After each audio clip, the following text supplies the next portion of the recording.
You may have toxic relationships in your life that make you feel like crap and make you feel really sad. But remember, despite those relationships in your life, you have control over them, as much control as anybody else has. And you can choose how their treatment towards you is taken and how you treat them and define your relationship with them. That's a lot longer than I was planning. This is all improvised. I'm not really reading anything off or playing anything. But anyways, that's the introduction to toxic relationships. This is something I've been sitting on for a while because I didn't really know how to express it. But first off, talking about the toxic relationships you do get to control to a very large degree, your friends and your partners and the people you stand side by side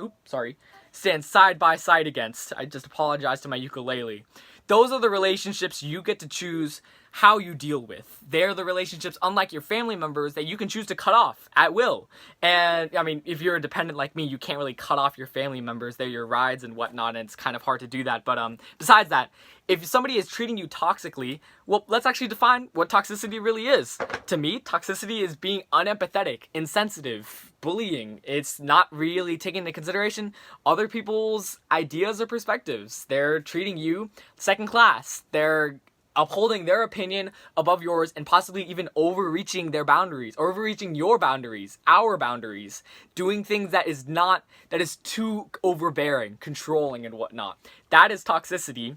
And if somebody is like, if you disagree with somebody and then they change their viewpoint, or they, you reconcile your viewpoints to, accept one another for your differences, that's not toxic. That's actually really healthy. And I'm glad that you can do that, because that is the type of healthy relationship that we should all strive to have. But toxic relationships, if somebody bullies you for your opinion, and then they say like, oh, I'm just kidding around, or they say like, oh, you like blank, blank, blank, blank, or you're doing blank, blank, blank, blank, and then they make fun of you for that, and then when you tell them, hey, that really hurt my feelings, I actually do really like that, and then instead of saying, oh, I'm sorry, I'm sorry that I hurt you, and make sure to be a better friend next time. Instead, if they say something like, I'm trying not to curse, because cursing is probably the most toxic, cursing out your friend is probably the most toxic thing I can think of, but if they say, oh my gosh, this is so hard.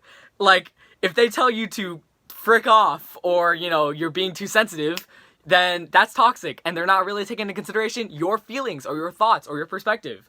And you have the choice to cut them off, take off their strings, and, no longer interact with them. Maybe not if they're in the same class as you, but you can choose not to text them as often, choose not to initiate conversations as often, and boom, bam, you're free from them. Now, that might be a little hard, because sometimes you think, man, but they're my friend, I'm supposed to support them. No. You have to remember that you need to be supported as well. You can't just give your support one way, two ways. It goes both ways. Because if you're the only one supporting yourself, then nobody else is supporting you. Right? This is something from Jaden Animations. She had this great analogy about how, like, you gotta treat yourself like an ecosystem. If your relationships are toxic and they're, like, you have to take care of somebody else more than they're taking care of you, then, like, you're totally hurting yourself. And you gotta make sure you're taking care of yourself too, which is not selfish. Everybody has to do it, including the people you're in relationships with. So take that into consideration. It's okay to cut people off if they're hurting you, and that's fine. Now, talking about that's not the right note. Family. Because family is not something you get to choose. And while that is a little tough, there is some coping mechanisms that I've designed if your family is ticking you off, or, making you upset, or just stuff that I've learned to use. Because sometimes your family can treat you a little rough, and you might find it, unfun, and your relationship with people might be toxic. Now, what do I think about that? You can detach from it. You can choose no longer to interact as fruitfully, or that's not even the right word, to interact as passionately with your family members, because you get to choose the conversations you have with them. You get to choose the words you speak with them, you exchange with them, how you talk to them and whatnot, and you can just choose to be disengaged. And that's it. It's as easy as that. Because hey, if somebody in your family, parents, brothers, siblings, cousins, aunts, uncles, whatever, and if somebody in your family, like, they're treating you negatively, toxically, as I just described previously, you have the right to cut them off And while it's really hard because they're living in the same house as you, you have the right to do it, and you have the right to detach, and that's okay because you are taking care of yourself above all else, and that's important. That's valuable. You're valuable. Don't forget that. Don't forget that you need needs taken care of, and if somebody is taking away from your needs, man, they need to stop. Seriously.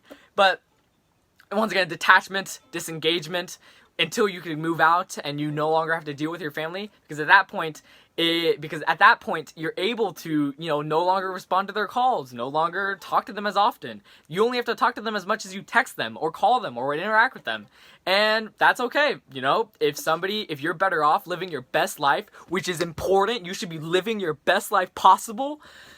It's okay to no longer interact with them. And I'm trying to get this under 6 minutes, so I hope you have a wonderful week, and bye-bye.